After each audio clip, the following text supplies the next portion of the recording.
Hello all from V I S. So as you can read, हम लोग एक ऐसा इंटरव्यू स्टेप लेके आए जहाँ पे आप कोई भी इंटरव्यू हो आप इजीली क्रैक कर पाओगे इन जस्ट 10 minutes.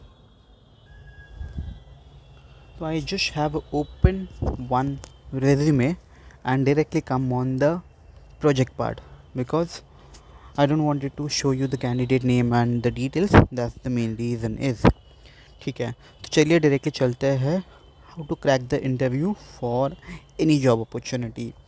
तो एज यू कैन सी, जो भी आपने प्रोजेक्ट्स पे काम किया होगा, जो भी it could be in banking domain, जैसे कि लोन्स पे काम किया होगा, पेमेंट्स पे काम किया होगा, कार्ड्स पे किया होगा, कैश मैनेजमेंट सिस्टम पे काम किया होगा, इंटरनेट बैंकिंग, मोबाइल बैंकिंग पे काम किया होगा, या फिर ट्रेड फाइनेंस में, या फिर सप्लाई चेन में in banking.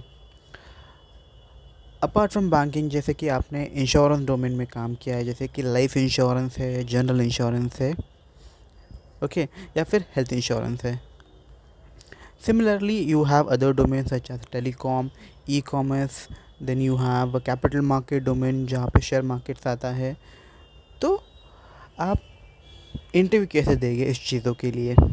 So coming toward the directly toward the point, जिस तरह पे आप रेज्यूमे में देख पा रहे होगे कि आपने ये प्रोजेक्ट पे काम किया है called as first into cash management system, second would be into digital banking, okay, which is a corporate internet banking. Same way में आप कोई भी डोमेन में काम करते हो या कर चुके हो, है ना, तो उस चीज़ों का आपको डिटेल्स में नॉलेज होना चाहिए, ठीक है। और जो भी आप जॉब अप्लाई कर रहे हो, जो भी जॉब आप अप्लाई कर रहे हो, आपको उसके डोमेन या प्रोडक्ट के बारे में बेसिक आइडिया होनी चाहिए। whenever you are going for the interview you should know the product. For example, इस केस में cash management is the product for this candidate and he has applied for the same one, right. तो उस चीज़ में उसे capital cash management related ही बोलना है इन the interview, ठीक है। तो जब आप इंटरव्यू में जाते हो, कोई भी इंटरव्यू में जाते हो, तो आपको पता है ये इंटरव्यू कैश मैनेजमेंट के लिए है या फिर कोई भी प्रोडक्ट के लिए है, could be card, loan, anything. तो आपको उस प्रोडक्ट के लिए प्रिपेयर रहना है, ठीक है। तो आइए शुरू करते हैं हाउ टू गिव वो मॉक कॉल और interview from a candidate perspective, ठीक है। दो तरीके होते हैं फ्रॉम अ इंटरव्यूअर साइड, जो आपको पूछता है कि tell me something about yourself, या फिर आपको डायरेक्टली क्वेश्चन पूछता है about your project due to a shortage of time. First way में जब आपको कुछ पूछेंगे कि tell me something about yourself या फिर brief me about yourself, in that condition आपको आपके अदर थिंग्स में ब्रीफ नहीं करना है। तो same way here I will explain you in this particular candidate from a candidate perspective. फिर सोचिए ये कैंडिडेट कैश मैनेजमेंट के लिए है, ठीक है। और दूसरा मॉक कॉल मैं आपको लोन्स के लिए भी बताऊंगा कि कैसे देते हैं। तो शुरू करते हैं। तो बिजनेस या मुझे इस केस में इंटरव्यू में पूछा कि tell me something about yourself. So I will tell my name is Ravi Sharma and I based in to Mumbai, and if I talk about my education, तो highest education would be MMS. And if I talk about my experience, so I hold 5 years of experience into software testing, where I have covered 3 different projects. One is into cash management for State Bank of Mauritius. One is into corporate internet banking, where the client was Maharashtra State Bank, and third was into loans, where I have worked for Yes Bank. Or you can take any client name, whichever you have worked on it. Now moving toward the core point, जहाँ पे requirement है from the business perspective, you will take that project name itself. So here the opening would be into cash management. So here I will cover. So I do know that this opening is for a cash management system software tester. So I would like to cover my CMS project. So from candidate perspective, you will cover CMS project here.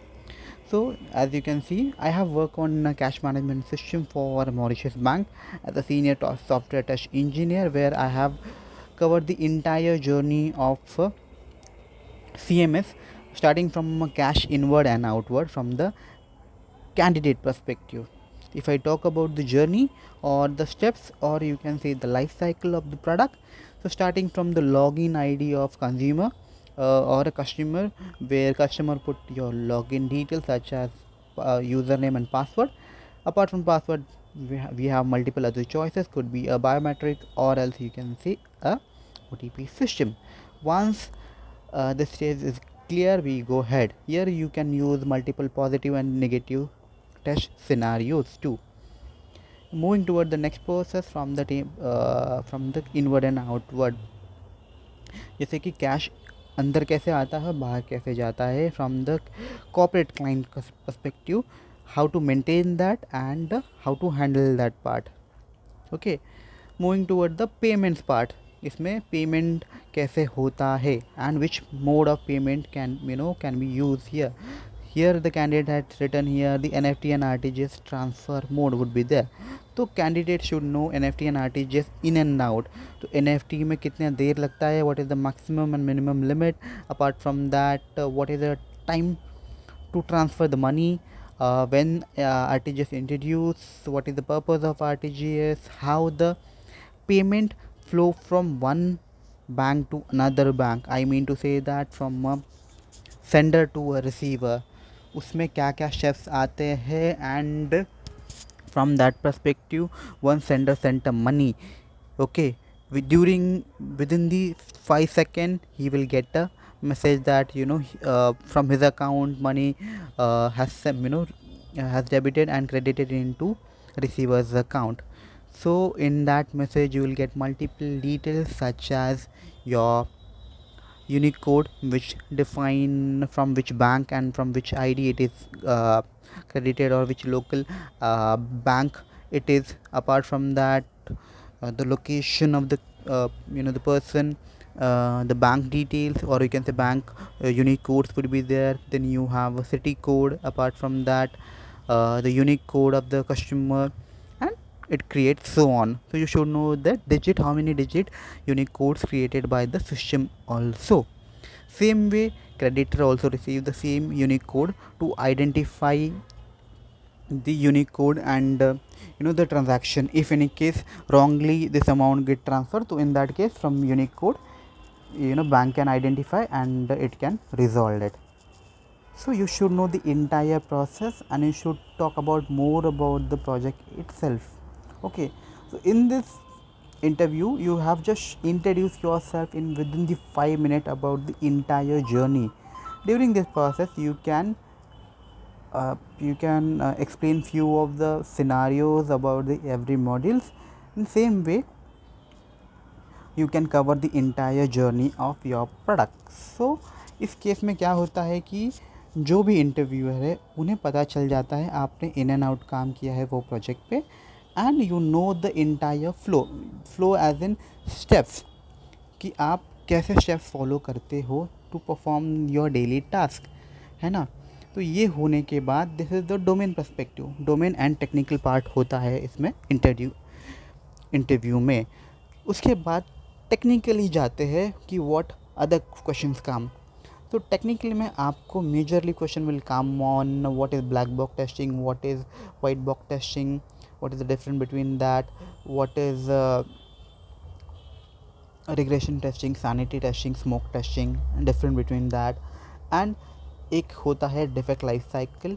Defect life cycle आपको हर question interview में question पूछेंगे कि what is defect life cycle and how you follow the bug tracking over there. It could be a Jira or a Bugzilla or any other tool. So in defect life cycle, how you will explain here. So if I talk about defect life cycle, so in defect life cycle, once the bug or error come, as a tester I will check it. If it is process gap, I will understand from the business and or a BA and resolve it. If not, then it goes to the into defect itself. I will raise the defect. Apart from this, the senior will also, or the the next level also check it is a process gap or a actual defect. If it is a defect, then it goes to the developer, and developer check it, developer resolve it. it comes to the testing team again. Testing team check it. If it is resolved, then it goes ahead. Okay, that is the defect life cycle or basic. Once that is done from the Jira tool or whatever tool you need to use, you need to take your tool name. इसमें एक option होता है deferred. तो deferred पे लोग answer नहीं दे पाते हैं या फिर बहुत लोग कंफ्यूज हो जाते हैं. Deferred is a stage where the priority and severity of the particular bug is not high. Okay, और वो बग नेक्स्ट स्प्रिंट में या फिर नेक्स्ट मॉड्यूल में भी कवर कर सकते हैं, बिकॉज वो नेक्स्ट मॉड्यूल के लिए भी बना हो सकता है. तो इन दैट केस उसे डेफर्ड कहते हैं. So you will simply say a deferred is a bug which can be resolve in to next sprint और next module, and due to high priority and high severity we can put it into next sprint or modules. That is called deferred. Okay, तो you will cover entire defect life cycle here. इसके बाद आपको कुछ technical and domain question पूछे जाएंगे related to your other project. तो आपको other project के लिए भी थोड़े से प्रिपरेशन करना होगा कि जैसे कि आपने अदर जो भी प्रोडक्ट पे काम किया है, to understand from the business perspective, क्योंकि वो आपका फिटमेंट अदर प्रोजेक्ट में भी देखते हैं इन फ्यूचर कि अगर आप कैश मैनेजमेंट छोड़ के आप कोई अदर प्रोजेक्ट पे काम करते हो या नहीं. तो that is about the cash management. Moving toward the loans में बहुत लोग कंफ्यूज होते हैं कि क्या आंसर दे, कैसे answer they.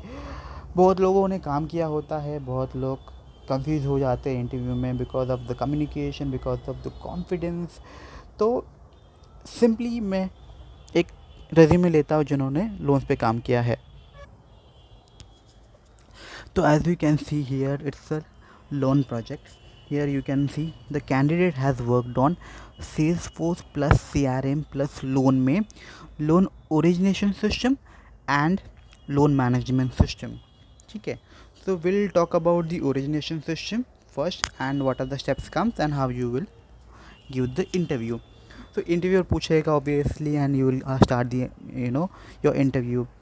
So my name is Rohit Sharma and I have worked on two different projects. One is into loans where I have worked on Salesforce plus CRM, and one is for internet banking, mobile banking.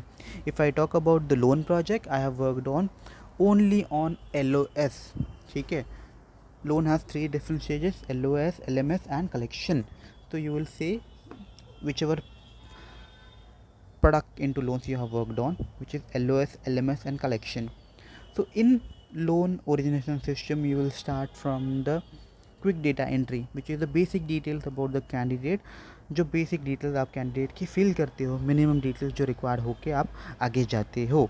उसके बाद आता है detail data entry. Detail data basically means to process a loan. Okay, आपको candidate के और the customer के बारे में सारी डिटेल्स होनी चाहिए. For that you will put the entire details about the customer into system. Okay, then the data get validated. Okay, after that it goes to the custodian. तो custodian ही सारी data check करता है that the person who put it for any loan. ठीक है, so custodian वो data check करेगा and sanction the loan. After sanctioning the loan, it is totally depend upon the about the guarantee of the person, how much guarantee he or she has given for the repayment of the loan. Could be a job related to job or a business.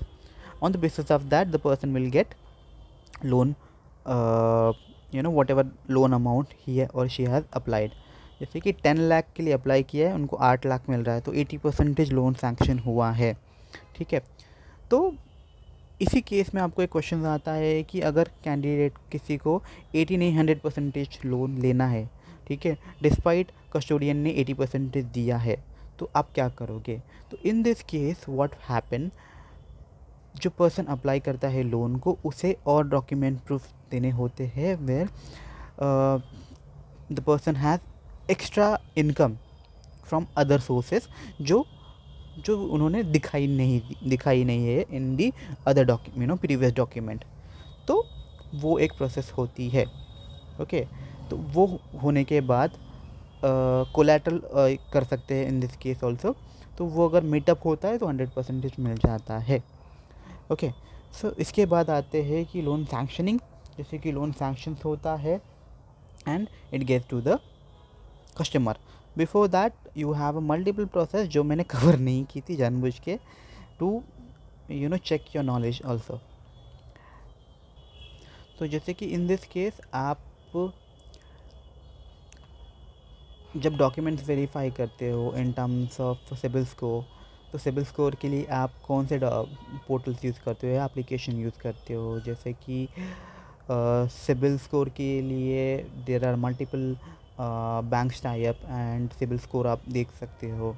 ठीक है, interview में ये भी question आता है CIBIL score report में क्या information available होती है? तो बहुत लोग सिर्फ कहते हैं कि सर सिबिल स्कोर अवेलेबल होता है, सिबिल स्कोर अवेलेबल होता है, बट सिबिल स्कोर रिपोर्ट में मेजर डिटेल्स अवेलेबल होती है such as the candidate full name. Okay, apart from that candidates के कितने बैंक्स अकाउंट्स हैं, कितने डेबिट कार्ड्स हैं, कितने क्रेडिट कार्ड है। ओके, एंड कैंडिडेट के कितने लोन्स चल रहे हैं एट द मोमेंट। ओके, जैसे कि as a loan person I have 3 different bank account, तो 3 बैंक अकाउंट दिखेंगे, कब स्टार्ट हुआ था, कब एंड हुआ है वो भी, और मैंने कुछ फ्रॉड किया है तो, या फिर मैंने कुछ लोन डिफ़ॉल्ट किया है वो भी डिटेल्स वहाँ पे दिखेगी। And on the basis of that my CIBIL score वहाँ पे दिखेगा कि इट इज़ इनटू एवरेज और अबव एवरेज जो भी है ना। तो आपको ये सारी डिटेल्स मिलती है सिबिल स्कोर में। ठीक है, और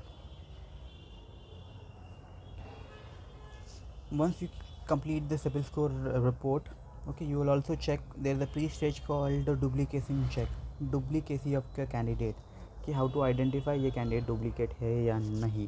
उसके लिए एक एप्लीकेशन यूज़ होता है, उसका नाम आप मुझे कमेंट बॉक्स में बताओगे, just to check your knowledge. And जैसे आप सीखोगे, when you put your application name, आप भी ये सारी चीज़ें सीखोगे। और once the duplicacy check did you called as, once it is duplicacy check, CIBIL score report check custodian का होता है, तो लोन में एक सैंक्शन होता है and it goes to the customer. ठीक है, तो ये तो बेसिक, बहुत बेसिक होता है अबाउट द एनी लोन। ठीक है, बट लोन में भी there are 2 category, one is corporate and one is retail. Retail माने जो भी हम सामान्य व्यक्ति के लिए होता है, जो इंडिविजुअल होते हैं उनके लिए, और कॉर्पोरेट मतलब बिजनेस हाउस के लिए। ठीक है, रिटेल में मैं बोलूँ तो हम बाइक लोन लेते हैं, कार लोन लेते हैं, वॉशिंग मशीन लोन लेते हैं, या रेफ्रिजरेटर लोन लेते हैं। उसके अलावा पर्सनल लोन होता है, उसके अलावा होम लोन भी होता है। Right, these are the few product of the retail loan. तो when you say I worked on loan, तो you will say I worked on retail loan और अ कॉर्पोरेट लोन। ठीक है, under retail loan you will say I have worked on personal loan, home loan, car loan, right? This way you will cover the project. Same में जिन्होंने corporate से काम किया है, they will say I have worked on corporate loans where I have covered a business loan और corporate loan. Business में भी बहुत सारे बिजनेस आते हैं, स्मॉल ऑर्गेनाइजेशंस आती है, मीडियम ऑर्गेनाइजेशंस आती है, and you have big MNCs, so उन्हें भी लोन चाहिए होता है। So in that perspective you will say I have worked on corporate loans. तो कॉर्पोरेट लोन में बिग ऑर्गेनाइजेशंस के लिए वो, एंड उसका लोन साइज़ भी होता है, डेट कॉल्ड टिकट साइज़ और वॉल्यूम साइज़ और you can say loan size, है ना। तो वो होता है कॉर्पोरेट। ठीक है, उसके अलावा भी होते हैं different loan such as MSME loan, farmers loan, right. तो फार्मर्स लोन का falls under for a tractor loan, agriculture loan, right. तो there are different types of loan, तो you should know which product, जो भी product में आपने काम किया है लोन में, है ना। This way you need to brief yourself in the interview. ये सारी चीज़ें आप बोलोगे तो ऑब्वियसली 2-3 और क्वेश्चंस आएंगे and your interview would be fantastic in the interview round. तो इस वे से आप डेफिनेटली कवर कर सकते हो, और यही वे मैंने बहुत सारे कैंडिडेट्स को बताया है and they have easily crack the interview. The 30 minutes interview panel has completed in just 10 to 15 minutes। तो आप 15 मिनट सेव भी कर रहे हो आपके खुद के और पैनल के भी, और आपका इम्प्रेशन भी बढ़ा रहे हो by using this particular way. अगर आपको कोई भी डाउट होगा related to interview, to understand more, please let me know in to comment. और कोई वीडियो चाहिए होगा related to any career journey of yours, okay, तो please let me know in to comment box, ठीक है।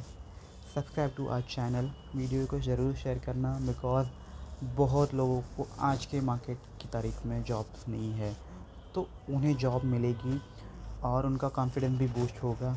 तो please subscribe, जिनके पास job भी नहीं है उनको भी पहुंचाओ और दूसरे लोगों को भी पहुंचाओ to enhance their career skills, okay। Thank you so much guys।